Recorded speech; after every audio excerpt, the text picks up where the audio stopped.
बहुत समय पहले की बात है। भारत के सुदूर दक्षिण में एक छोटा सा राज्य स्थित था। राजा द्वारा राज्य का संचालन शांतिपूर्ण रीति से किया जा रहा था। एक दिन अचानक उसे खबर मिली कि एक बड़े राज्य की सेना की एक बड़ी टुकड़ी उसके राज्य पर आक्रमण करने के लिए आगे बढ़ रही है। वह घबरा गया, क्योंकि उसके पास उतना सैन्य बल नहीं था जो उतनी बड़ी सेना का सामना कर सके। उसने मंत्रणा हेतु सेनापति को बुलाया। सेनापति ने पहले ही हाथ खड़े कर दिए। वह बोला, महाराज, इस युद्ध में हमारी हार निश्चित है। इतनी बड़ी सेना के सामने हमारी सेना टिक नहीं पाएगी। इसीलिए इस युद्ध को लड़ने का कोई औचित्य नहीं है। हम अपने सैनिकों के प्राण गंवाने के बजाय पहले ही हार स्वीकार कर लेनी चाहिए। सेनापति की बात सुनकर राजा बहुत निराश हुआ। उसकी चिंता और बढ़ गई। वह समझ नहीं पा रहा था कि क्या करे और क्या न करे। अपनी चिंता से छुटकारा पाने के लिए वह राज्य के संत के पास गया। संत को उसने पूरी स्थिति से अवगत कराया और बताया कि सेनापति ने तो युद्ध के पहले ही हाथ खींच लिए हैं।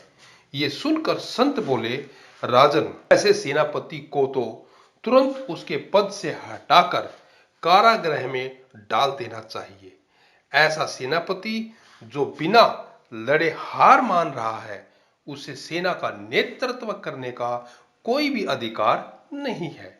किंतु गुरुवर, यदि मैंने उसे कारागृह में डाल दिया तो सेना का नेतृत्व कौन करेगा? राजा चिंतित होकर बोला, राजन, तुम्हारी सेना का नेतृत्व मैं करूंगा। संत बोला। राजा सोच में पड़ गया कि संत युद्ध कैसे लड़ेंगे। उन्होंने तो कभी कोई युद्ध नहीं किया है। किंतु कोई विकल्प न देख उसने संत की बात मान ली और उन्हें अपनी सेना का सेनापति बना दिया। सेनापति बनने के बाद संत ने सेना की कमान संभाल ली और सेना के साथ युद्ध के लिए कूच कर दिया। रास्ते में एक मंदिर पड़ता था। मंदिर के सामने संत ने सेना को रोका और सैनिकों से बोला, यहां कुछ देर रुको। मैं मंदिर में जाकर ईश्वर से पूछ कर आता हूं कि हमें युद्ध में विजय प्राप्त होगी या नहीं। यह सुन सैनिकों ने चकित होकर पूछा, मंदिर में तो भगवान की पत्थर की मूर्ति है, वह कैसे बोलेगी? इस पर सेना की कमान संभाल रहे संत ने कहा, मैंने अपनी सारी उम्र दैवीय शक्तियों से वार्तालाप की है, इसीलिए मैं ईश्वर से बात कर लूंगा। तुम लोग यही रुक कर मेरी प्रतीक्षा करो। यह कहकर संत मंदिर में चले गए। कुछ देर बाद जब वे वापस लौटे तो सैनिकों ने पूछा, ईश्वर ने क्या जवाब दिया? संत ने उत्तर दिया, ईश्वर ने कहा कि यदि रात में इस मंदिर में प्रकाश दिखाई पड़े तो हमारी विजय निश्चित होगी। पूरी सेना रात होने की प्रतीक्षा करने लगी। रात हुई तो मंदिर में उन्हें प्रकाश दिखाई पड़ा। ये देखकर सेना खुशी से झूम उठी। उन्हें विश्वास हो गया कि अब वे युद्ध जीत लेंगे। उनका मनोबल बढ़ गया और वे जीत के मंसूबे से युद्ध के मैदान में पहुंचे। युद्ध 21 दिन चला। सैनिक जी जान से लड़े। फलस्वरूप उनकी विजय हुई। विजय सेना के वापस आते समय फिर वही मंदिर पड़ा। तब सैनिकों ने संत से कहा कि ईश्वर के कारण हमारी विजय हुई है, आप जाकर उन्हें धन्यवाद अवश्य देकर आए। संत ने उत्तर दिया, इसकी कोई आवश्यकता नहीं है। यह सुन सैनिक कहने लगे, आप कितने कृतज्ञ हो।